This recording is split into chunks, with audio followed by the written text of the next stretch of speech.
NATO का war plan leak होने से पश्चिम हैरान और परेशान है। नाटो ने शुरू की वॉर प्लानिंग लीक की जांच।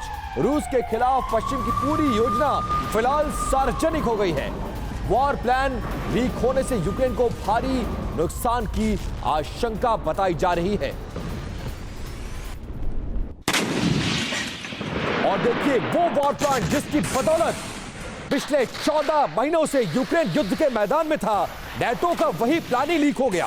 और उसके बाद न सिर्फ यूरोप, नाटो, बल्कि वेस्टर्न कंट्रीज जो यूक्रेन को इस पूरे वॉर में सपोर्ट कर रहे थे, उन्हें अब समझ में नहीं आ रहा है कि करे तो करे क्या। हालांकि इससे इतर एक खबर यह भी है कि आखिरकार कहीं ये वेस्टर्न की वॉर स्ट्रेटजी का हिस्सा तो नहीं है, लेकिन ऑपरेशन सदमा देखिए, इतना बड़ा सदमा लगा है नाटो को, जिसको लेकर पूरे पश्चिम में खलबली मची हुई है। आइए देखते हैं कि पश्चिम वॉर प्लान लीक होने से इस विस्फोटक मामले में और क्या कुछ अपडेट होंगे, वो आपको समझाने की कोशिश करते हैं। दरअसल देखिए, रूस के खिलाफ मिलिट्री प्लान लीक होने से पश्चिम के हाथ पांव फूल गए हैं कि आखिरकार अब हम करें तो करें क्या। नाटो के लीक वॉर प्लान में बड़े सैन्य ऑपरेशन की पूरी डिटेल मौजूद थी, जो कि अब रशिया के हाथ लग गई है। पश्चिम के गुप्त मिलिट्री डॉक्यूमेंट्स सोशल मीडिया पर आ गए हैं और हर हाथ में पहुंच गए हैं।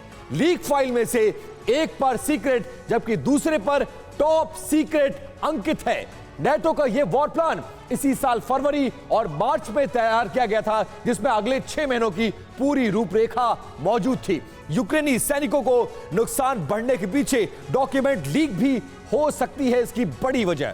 लीक डॉक्यूमेंट से रूसी मिलिट्री को अंदर की जानकारी मिलने का अंदेशा सताया जा रहा है और इससे जुड़ी कई सारी ऐसी डिटेल्स है जो आप तक पहुंचाना बहुत जरूरी है। मेरे सहयोगी इससे जुड़ी कुछ डिटेल्स आपके लिए लेकर आ रहे हैं। प्रत्युष जी हाँ, अब आइए देखते हैं कि नाटो के वॉर प्लान में दर्ज कुछ विस्फोटक जानकारियों से आपको रूबरू कराते हैं कि आखिर वो जानकारियां क्या है। ये देखिए, 12 यूक्रेनी कॉम्बैट ब्रिगेड को ट्रेनिंग, 9 ब्रिगेड को यूएस नाटो देशों में ट्रेनिंग दी जा रही है और मार्च आखिर तक इनमें से 6 ब्रिगेड तैयार भी हो चुके हैं। बाकी ब्रिगेड भी 30 अप्रैल तक तैयार हो जाएंगे और इन ब्रिगेड को 250 टैंकों की जरूरत पड़ेगी और इन्हें 350 मैकेनाइज्ड व्हीकल भी देंगे। एक यूक्रेनी ब्रिगेड में 4 से 5 हजार सैनिक होते हैं। वेपन डिलीवरी की पूरी टाइमलाइन एक डॉक्यूमेंट में सैनिकों की मौत का ब्यौरा भी है। तो ये वो तमाम जानकारियां हैं, या फिर आप कहें कि वो सीक्रेट प्लान है जिसके लीक होने की वजह से नाटो और यूक्रेन इस वक्त सदमे में है कि आखिर ये लीक कैसे हो गया। इसी पर आज हम विस्तार से चर्चा करेंगे। हमारे साथ तमाम मेहमानों का पूरा पैनल हमारे साथ जुड़ा हुआ है। हमारे साथ हैं मेजर जनरल संजय सोई सर, हमारे साथ हैं ग्रुप कैप्टन है विनोद ऑगस्टिन सर हैं, हमारे साथ हैं ब्रिगेडियर शरदेंदु जी और साथ ही डॉक्टर सुमित कुमार झा भी हैं जो कि फॉरेन एक्सपर्ट है। लेकिन सबसे पहले संजय सोई सर, ये प्लान लीक होना ये नाटो के लिए और यूक्रेन के लिए जो हम कह रहे हैं कि सदमा है, क्या वाकई में सदमा है और रूस को इससे बड़ी बढ़त मिल सकती है? नहीं प्रत्युष, इसमें मैं 3-4 बातें फटाफट पॉइंट वाइज बता दूंगा। सबसे पहली बात तो है कि बहुत बड़ा सदमा है, इसमें कोई शक नहीं। अगर सीक्रेट डॉक्यूमेंट या टॉप सीक्रेट डॉक्यूमेंट लीक होता है और जैसा आप बता रहे हैं उसमें फोर्स लेवल बताए गए हैं, 12 ब्रिगेड्स की ट्रेनिंग हो रही है, यानी कि कम से कम 4 डिवीजन तैयार हो रही हैं। ये दिखाता है कि स्प्रिंग ऑपरेशन के लिए, स्प्रिंग ऑफेंसिव के लिए यूक्रेन की किस प्रकार से तैयारियां हो रही हैं और किस प्रकार से पश्चिमी देश उसको मदद दे रहे हैं। दूसरी बात, रशिया को ये साइकोलॉजिकल बहुत बड़ी बढ़त है, क्योंकि अभी तक जिस प्रकार खबर आ रही थी कि अमेरिका इंटेलिजेंस के मामले में इलेक्ट्रॉनिक के जरिए काफी आगे था, रशिया इसमें पीछे चल रहा था। अमेरिका यूक्रेन को इंटेलिजेंस की पूरी मदद दे रहा था, जिसकी वजह से वो पिन पॉइंट अटैक कर पा रहे थे। और तीसरी बात ये भी हो सकती है कि कहीं जानबूझ के ना लीक किया गया हो, ताकि एक तरह से रशिया को कंफ्यूज करने के लिए, डिमोरलाइज करने के लिए, और हो सकता है कि कोई दूसरा प्लान बी भी हो। अमेरिका को रूस पर ही सबसे ज्यादा शक है, रूस के समर्थकों का भी इसमें हाथ हो सकता है। अमेरिकी सैन्य अधिकारियों ने मीडिया को इसकी जानकारी तो देखिए, इस वॉर प्लान के लीक होने के बाद से नाटो के तो कान खड़े हुए हैं, लेकिन शक की जो सुई है वो रूस की तरफ है, रूस के समर्थकों की तरफ है। सवाल यही है कि अब नाटो के पास क्या रास्ता बचेगा, क्योंकि उनका एक महत्वपूर्ण प्लान डॉक्यूमेंट वो बाहर आ चुका है और इसमें रूस पर अगर उन्हें शक है तो इसका फायदा भी रूस को ही मिलेगा, ये वो अच्छी तरह से जानते हैं। तो क्या ये प्लान बदले जाएंगे, क्या फिर नई कोशिश की जाएगी, क्योंकि जो अब तक कोशिश की गई थी वो तो मामला सामने आ चुका है। और अमेरिका रूस पर आरोप भले लगा रहा है, लेकिन इसमें डॉक्यूमेंट लीक अमेरिका कैसे एक्सपोज हुआ है, इसमें अमेरिका खुद कैसे दुनिया के सामने आया है, ये भी बहुत इंपॉर्टेंट है। क्योंकि जो जानकारियां आई हैं उसमें कई सारी बातें ऐसी हैं जिसमें अमेरिका की रणनीति का साफ पता चलता है। तो पेंटागन सीक्रेट डॉक्यूमेंट 16 से 17,000 सैनिकों की मौत, यह भी उस डॉक्यूमेंट में सामने आया है। वहीं दूसरी तरफ यूएस अफसरों का क्या दावा है कि 2 लाख प्लस सैनिक मारे गए हैं या घायल हैं, यानी कि पेंटागन के जो डॉक्यूमेंट्स हैं उनमें ज्यादा नंबर्स बताए गए हैं, उसमें जो नंबर बताए गए हैं और जो ये सामने आए इसमें बहुत फर्क दिखाई दे रहा है। अच्छा, पेंटागन सीक्रेट डॉक्यूमेंट में क्या है कि उसमें जो नंबर्स ऑफ सोल्जर्स हैं जिनके बारे जाने की बात है वो 16 से 17,000 के बीच का बताया गया है। वहीं यूक्रेन ने क्या दावा किया है कि युद्ध के 408 दिन में 1,77,000 जवान मारे गए हैं। ये हम आपको दोनों पॉइंट से बता रहे हैं कि उधर नंबर क्या है और इधर नंबर क्या है। अब देखिए, यूक्रेन का इसमें दावा क्या है कि हर दिन औसतन 400 रूसी जवान मारे जाए, रूस के सैनिकों को लेकर यह दावा किया जा रहा है। जबकि उधर जो तथ्य सामने आया उसमें यह कहा गया है या ये नजर आ रहा है कि यूक्रेन को ज्यादा लॉस हो रहा है, जबकि यूक्रेन हर बार यह दावा करता रहा है कि रूस को काफी नुकसान हुआ है। रूस के हमेशा कहा गया कि सैनिक ज्यादा मारे गए हैं। शरदेंदु सर, ये चीज तो अब सामने आ गई है कि अमेरिका में पेंटागन की तरफ से भी ये एक्सेप्ट किया गया है, अंदर खाने ही सही, कि यूक्रेन को ज्यादा लॉस हुआ है इस युद्ध में। भले ही मीडिया के थ्रू या फिर जो इंफॉर्मेशन वॉरफेयर उसके थ्रू ये एक परसेप्शन बनाया जा रहा है कि रूस को बड़ा लॉस हुआ है। देखिए, बिल्कुल सही है। अब ग्राउंड सिचुएशन को भी अगर आप एसेस करेंगे तो उससे भी पता लगता है कि देखिए 17% यूक्रेन का हिस्सा रशिया के कब्जे में, तो किसकी जीत हुई है, किसने ज़्यादा गेन हासिल किया है, किसने ज़्यादा स्ट्राइक की है। तो जो कैजुअलिटी का फिगर जो दिया हुआ जो मिसमैच है, यूक्रेन कुछ दावा करता है वो अपने ट्रूप्स का मोरल बूस्ट करने के लिए इस तरीके के दावे करता है कि उसने इतने रशियन आर्मी के सैनिकों को मार दिया, इतनी क्षति पहुंचाई, टैंक को इतने एयरक्राफ्ट गिरा दिए, ये अपना मोरल बूस्टिंग है। उस फिगर को नहीं आप मान्यता देते हैं। पेंटागन से जो फिगर आया वो देखिए बिल्कुल डिस्प्रपोर्शनेट है, तो उसको भी एक तरीके से क्वेश्चन मार्क लगाया जा सकता है। ये सारी चीज़ों का एनालिसिस वॉर के बाद में होता है जब आप प्लस माइनस निकालते हैं। आज की डेट में दोनों पक्ष अपने अपने क्लेम जारी करते हैं जिससे कि उनका ट्रूप्स का मोरल हाई रहे। लेकिन वस्तु स्थिति को अगर हम इंडिपेंडेंटली देखें तो रशिया ने डेफिनेटली पूरा 17% जो आपका टेरिटरी क्लेम किया, डेनिपर रिवर के ईस्ट में करीब 4 स्टेट, लेकिन बड़ा नुकसान हुआ है। इस आकलन का अंदाजा अमेरिका को तो है, लेकिन यूक्रेन को अभी भी अंदाजा नहीं लग रहा है कि वो कितने नुकसान में है। इस बीच एक बड़ी खबर आ रही है, नाटो के वॉर प्लान सामने आने के बाद पश्चिम की नई रणनीति भी अब सामने आ गई है। रूस उठा सकता है डॉक्यूमेंट से बड़ा फायदा, नए सिरे से प्लान बनाने में पश्चिम को वक्त लग सकता है। प्लान लीक होने से यूक्रेन को भारी नुकसान की आशंका भी जताई जा रही है।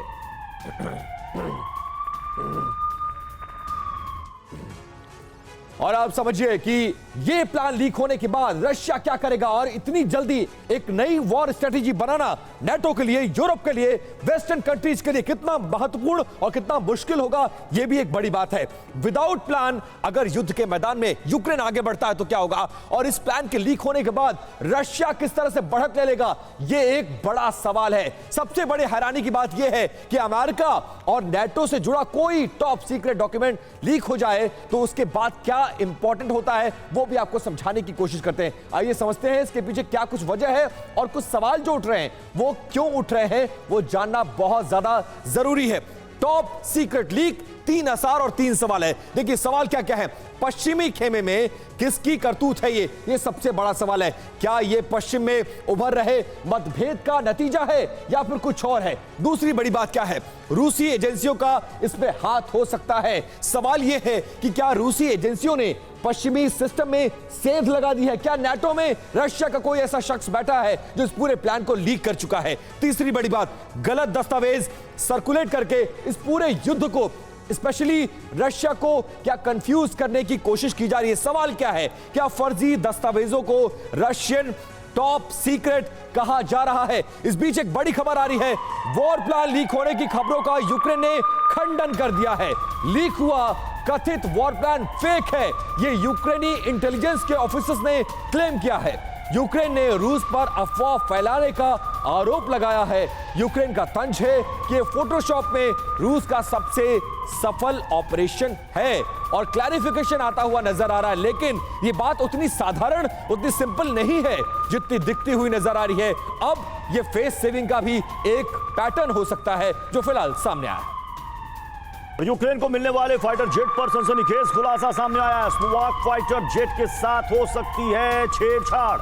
रशियन इंजीनियर इन जेट में कर सकते हैं कोई बड़ी गड़बड़। यूक्रेन को मिग 29 फाइटर दे रहा है स्लोवाकिया और उसी में छेड़छाड़ होने की बात कही जा रही है।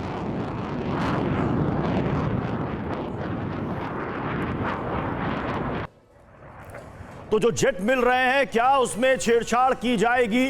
क्योंकि कहते हैं कि जब युद्ध होता है या जंग होता है तो उसमें सब कुछ जायज होता है। सामने वाले को किसी तरीके से भ्रम की स्थिति में डालना, या फिर अगर उन्हें कुछ वेपन सप्लाई हो रहा है तो उसमें कुछ ऐसे टेक्निकल फॉल्ट कर दो ताकि उसे आगे चल करके युद्ध के मोर्चे में सफलता हासिल ना हो। आइए अब देखते हैं कि यह पूरा मामला आखिर है क्या। यूक्रेन को मिलने वाले जेट से क्यों साजिश की बात सामने आ रही है? स्लोवाकिया के एयरबेस पर कई रशियन इंजीनियर्स की तैनाती वहां पर है, इसी वजह से सबसे बड़ा शक जाहिर किया जाता है कि उसमें कुछ छेड़छाड़ हो सकती है। ये रशियन इंजीनियर्स स्लोवाक मिग 29 की देखरेख करते रहे हैं और जो लोग इतने समय से देखरेख करते रहे, मेंटेनेंस, उसमें छेड़छाड़ भी कर सकते हैं। सोवियत जमाने के जेट्स की देखरेख में रूसी इंजीनियर्स ज्यादा सक्षम है, उनको हर बारीकी पता है। अब इन्हीं रूसी इंजीनियरों से स्लोवाकिया को खतरा सता रहा है। ये देखिए, डर ये भी है कि ये रूसी इंजीनियर मिग 29 में छेड़छाड़ कर सकते हैं। ये सबसे बड़ा अंदेशा उनको सता रहा है। मिग 29 के बेड़े को स्लोवाकिया से यूक्रेन भेजा जाना है और इसीलिए ये डर सता रहा है कि इसमें अगर छेड़छाड़ हुई तो फिर एक बड़ी मुसीबत हो सकती है युद्ध के मोर्चे में यूक्रेन को। विनोद ऑगस्टिन सर, ये शक उनका क्या बेवजह है या ऐसा हो सकता है? बिल्कुल, टीवी 9 ने बिल्कुल इस नब्ज को एकदम सही पकड़ा है। इसके दो पहलू हैं। एक पहलू जो है, जो पुराने मिग 29 हैं वो डिजिटल नहीं हैं, पुराने मिग 29 एनालॉग कंट्रोल से चलते हैं, लेकिन स्लोवाकिया में जो मिग 29 है वो जो अपग्रेडेड मिग 29 जो हमारे स्क्रीन पर अभी दिख रहा है वो डिजिटल टेक्नोलॉजी से उसके बहुत सारी चीज़ें चलती हैं। अब डिजिटल टेक्नोलॉजी में दो चीज़ें हो सकती हैं। एक है टाइम बॉम्ब, जी हाँ मैंने सही कहा, टाइम बॉम्ब, टाइम एक्टिवेटेड कोई इवेंट। आप समझिए वो कोई कोडिंग ऐसा कर दें कि फलाने दिन फलाने टाइम को ये पर्टिकुलर कोड एक्टिवेट हो जाए, उस कोड से ये वेपन ना चले। ये हो गया एक टाइम एक्टिवेटेड इवेंट। दूसरा इवेंट एक्टिवेटेड इवेंट होता है, या फिर आप समझिए 10,000 फीट या 20,000 फीट पर जाकर के ये प्रणाली बंद हो जाए। ये दोनों चीजें मतलब आप मानते हैं कि इसकी पॉसिबिलिटी है और ये हो भी सकता है। और सुमित जी, लेकिन एक जो खबर हम शुरू में जो हमने सबसे पहली और बड़ी खबर चलाई थी वॉर प्लान के लीक होने की, और इसका सीधा सीधा शक रूस की तरफ है। अमेरिका को शक है रूस के ऊपर, और अगर रूस कैपेबल है तो ये तो अमेरिका के लिए चिंता की भी बात है। दो बातें, अगर ये लीक सही में हुआ है तो निश्चित रूप से ये चिंता की बात है। लेकिन मैं अभी इस लीक डॉक्यूमेंट को नहीं देखा हूँ, लेकिन जितना कुछ आप दिखा रहे थे उसमें ऐसा क्या नया था जो कि अभी तक नहीं पता, ये सबसे महत्वपूर्ण बात है। और अगर ऐसा है कि उसमें अभी तक कुछ नहीं पता है, तब ये मान के चलिए कि अमेरिका ने इसको सुनियोजित रूप से लीक किया। आप एक दूसरा एंगल बता रहे हैं कि हो सकता है अमेरिका ने ही लीक किया, क्योंकि अभी तक जो न्यूज़ में आप दिखा रहे थे इससे तो साफ स्पष्ट है कि जो कुछ वहाँ पे ट्रूप्स का जो लॉसेज हुआ है यूक्रेन के तरफ से, कितना टेरिटरी रसिया के कब्जे में है, रसिया किस तरीके से आक्रामक है, 4 क्षेत्र जो 4 राज्य था यूक्रेन का उसके अधिकार क्षेत्र में आज की तारीख में है, वो कुछ प्लान कर रहा है जो ट्रूप्स को ट्रेनिंग देगा। ये लाजमी सी बात ही वो कर रहा होगा, वो उसमें संख्या बल जो भी रहा हो, लेकिन कुछ इसमें मूलभूत ऐसी बातें स्पष्ट अभी तक नहीं आई जिससे ये कहा जाए कि लीक होने से से पूरा का पूरा जो गेम प्लान है अमेरिका की तरफ से रशिया के विरुद्ध में वो परिवर्तित हो जाएगा। इसका मतलब ये है, मुझे जहां तक लग रहा है कि प्लान ए हमारे सामने नहीं है, प्लान बी है जो लीक हुआ है। और दोनों तरफ से ये दावे किए जा रहे हैं, लेकिन सच कौन बोल रहा है, झूठ कौन बोल रहा है, किसका प्लान हो सकता है, इसको लेकर कोई भी क्लैरिटी फिलहाल इस लीक डॉक्यूमेंट पर नहीं आ रहा है। और इधर मोर्चे पर एक्शन में नजर आए वैगनर। जी हां, यूक्रेनी फौज से वैगनर की आमने सामने की जंग, अपने छिपे हुए अड्डे से यूक्रेनी फौज को किया टारगेट। तो वैगनर लड़ाके लगातार जंगी मैदान में और यूक्रेन की सेना पर हमला करते हुए, ये देखिए जहां पर हाइड बनाया हुआ था वहीं से ये सीधा अटैक यूक्रेन की सेना पर। ये तस्वीरें आप देखिए किस तरह से छिपा हुआ वैगनर लड़ाका यहां से टारगेट कर रहा है यूक्रेनी सैनिकों को। संजय सोईसक, ये बीच में जो ये तस्वीरें आ रही हैं, ये आपको क्या बता रही हैं, कितनी इंटेंसिटी? और वैगनर फाइटर्स अभी भी मैदान में हैं, उनको लेकर बड़ी भ्रामक खबरें आती हैं, कभी कुछ, लेकिन तस्वीर ये है कि मैदान में अभी भी हैं वो और यूक्रेन की सेना पर हमला कर रहे हैं। नहीं, बिल्कुल। असल में जो लड़ाई बखमुट की लड़ाई है, ये बिल्टअप एरिया की लड़ाई चल रही है, जो एट्रीशन की वॉर है। धीरे धीरे आप समझिए 1 साल से ज़्यादा हो गया है बखमुट की लड़ाई को कब्जा करने के लिए। यहाँ पर एक एक घर को कब्जा करने के लिए लड़ाई करनी पड़ी उन्हें। इसमें जो वैगनर फाइटर्स हैं वो काफ़ी एक्सपर्ट है, उनको काफ़ी अनुभव है इस बात का, क्योंकि जो पहले मिडिल ईस्ट में या बाकी जगह भी डिप्लॉयड रहे हैं और काफ़ी खूंखार माने जाते हैं। तो यहाँ पर यही कारण है। और जिस प्रकार से फायरिंग कर रहे हैं, जिस प्रकार से घर के अंदर से कर रहे हैं, ये एम्बुश की कार्रवाई हो रही है, छुप के फायर कर रहे हैं, खिड़की के पीछे से कर रहा है ताकि उसका फ्लैश नज़र नहीं आए। तो ये सब बातें में वैगनर फाइटर्स काफ़ी एक्सपर्ट है, जिनका इसीलिए इस्तेमाल किया जा रहा है। और रशिया की फोर्स को वो ऐड ऑन कर रहे हैं, सपोर्ट कर रहे हैं, दोनों मिलके। एक तरफ से रशिया की फोर्सेज लगी हुई है, एक तरफ से वैगनर लग रहा है। और जो अब खबर आ रही है कि वो बखमुट के सेंटर तक पहुंच गए, वहाँ पे झंडा फहराया है, यानी कि यूक्रेन की फौजों को काफ़ी मुश्किलात का सामना करना पड़ रहा है। उनकी जो सप्लाई लाइन है वो काफ़ी डैमेज हो चुकी है और वो एक तरह से विल पावर से ही अभी खड़े हुए हैं। प्रत्युष जी, तो बड़ी खबर यह भी है कि यूक्रेन के खिलाफ रूस का बहुत बड़ा ऑपरेशन देखने को मिला है। रूसी असॉल्ट बटालियन यूराल का विध्वंसक हमला हुआ है। यहां पर क्रेमिंस्के के जंगलों में यूक्रेनी ठिकाने को उड़ा दिया गया है। रूस का सैन्य साजो सामान तबाह करने का यहां दावा है। ये रह रहकर तस्वीर सामने आती है, कभी यूक्रेन ने रूसी फौज पर अटैक कर दिया तो कभी रूस ने यूक्रेनी फौज पर अटैक कर दिया। यहां विध्वंसक हमले, वहां विध्वंसक हमले, तमाम वीडियोस भी सामने आ रहे हैं। ऐसा क्या है कि इसके बावजूद रूस जहां पकड़ थी उसको भी खोता जा रहा है। देखिए, ये टैक्टिकल बैटल है और ये एक दूसरे के ऊपर इस तरीके के हमले जारी रहेंगे जब तक कि शांति वार्ता नहीं होगी। और इस तरीके के को हम निगेट नहीं कर पाएंगे, क्योंकि यूक्रेन को लगातार मदद मिल रही है। जब भी उसको हथियार की कमी होती है वो वेस्ट की तरफ देखता है, यूएस की तरफ देखता है और उसको पूरी सप्लाई पूरी मिलती है और इस तरीके के एक्शन आते हैं। ऐसा वजह जहां तक रशिया का सवाल है, उसके पास भी शॉर्टेज है एम्यूनिशन की, लेकिन उसकी खुद की मैन्युफैक्चरिंग कंपनीज हैं, खुद के आर्म्स एंड एम्यूनिशन प्रोड्यूस करता है, तो लिहाजा उसका सप्लाई चेन बना हुआ है। और इस तरीके की टैक्टिकल लड़ाई चलती रहेगी आगे आने वाले दिनों में भी। बखमुत का गिरना जरूरी है। बखमुत अगर कैप्चर हो जाता है तो फिर क्रीमिया में, जैसा कि यूक्रेन ने बोला है कि हम क्रीमिया को हम एक्सेप्ट नहीं करेंगे, रशिया का आधिपत्य, वहां भी लड़ाई इस तरीके से जारी रहेगी। तो ये जो 4 स्टेट पे जो रशिया ने कैप्चर किया है, इवन अगर वहां पीस हो भी जाती है तो ये ब्लीड करेगा रशिया के लिए। लेकिन अब तक के इस युद्ध में एज जो है वो रशिया को ही मिलती नजर आ रही है। यूक्रेन कुछ भी कहे, वेस्टर्न कुछ भी करे, लेकिन एज तो रशिया को ही है, इस बात से कोई इनकार नहीं कर सकता सर।